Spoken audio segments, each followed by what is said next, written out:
अर्जुन अध्यात्म विद्या विद्याणां वाद प्रवदतामहं सर्गाणामादिरन्तश्च मध्यम च वाहम। जितने सर्ग और महासर्ग होते हैं अर्थात जितने प्राणियों की उत्पत्ति होती है उनके आदि में भी मैं रहता हूँ, उनके मध्य में भी मैं रहता हूँ और उनके अंत में भी मैं रहता हूँ। तात्पर्य है कि सब कुछ वासुदेव ही है। अतः मात्र संसार को प्राणियों को देखते ही भगवान की याद आनी चाहिए, भगवान की याद आनी चाहिए।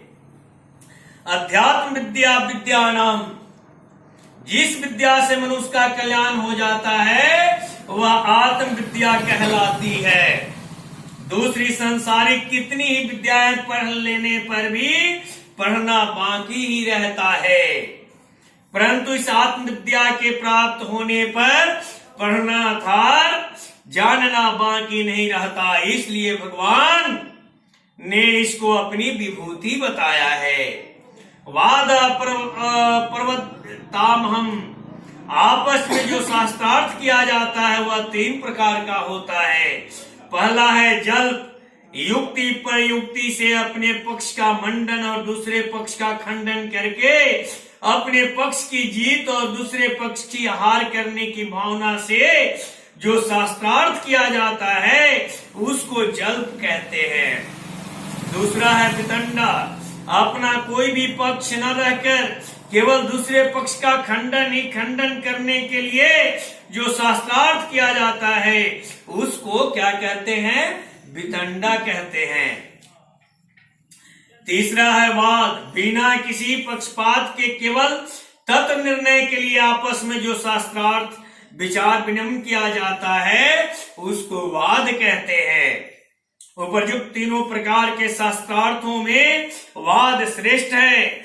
इसी वाद को भगवान ने अपनी विभूति बताया है। लौकिक विद्याओं में अध्यात्म विद्या अर्थात आत्मज्ञान श्रेष्ठ है। इसी को गीता के अध्यायों की पुस्तिका में ब्रह्म विद्या कहा गया है। अध्यात्म विद्या अर्थात आत्मज्ञान को ही अपनी विभूति बताने का कारण है कि यह सबसे सरल है, सबसे सुगम है और सबसे प्रत्यक्ष अनुभव की बात है। इसको करने में, समझने में और पाने में कोई कठिनता है ही नहीं। इसमें करना, समझना और पाना लागू होता ही नहीं है, कारण कि अनित्य प्राप्त है और जागृत स्वप्न सुषुप्ति और आदि संपूर्ण अवस्थाओं में सदा ज्यों का त्यों मौजूद है। आत्मज्ञान जितना प्रत्यक्ष है उतना प्रत्यक्ष यह संसार भी नहीं है। तात्पर्य है कि हमारे अनुभव में आत्मज्ञान जितना स्पष्ट आता है उतना स्पष्ट संसार नहीं आता। इस बात को इस प्रकार समझना चाहिए।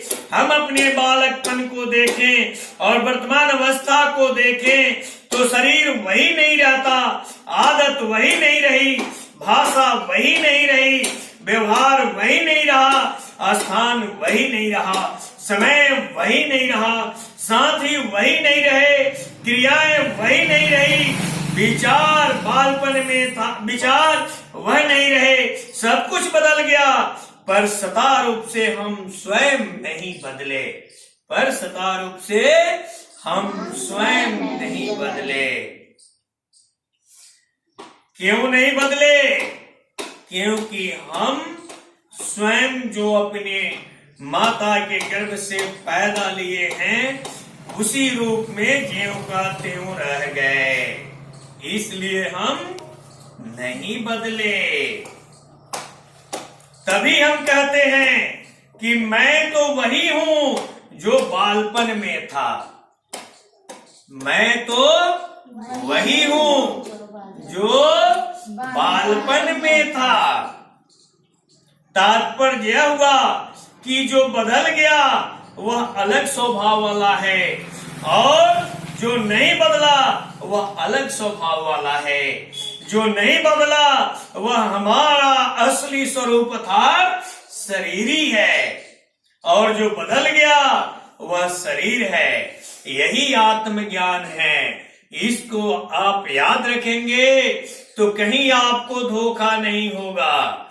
भगवान इसी में है, शरीर और शरीरी में। तो शरीरी ही भगवान का स्वरूप है। शरीर जो है वह नाशवान नश्वर है। बोलिए प्रेम से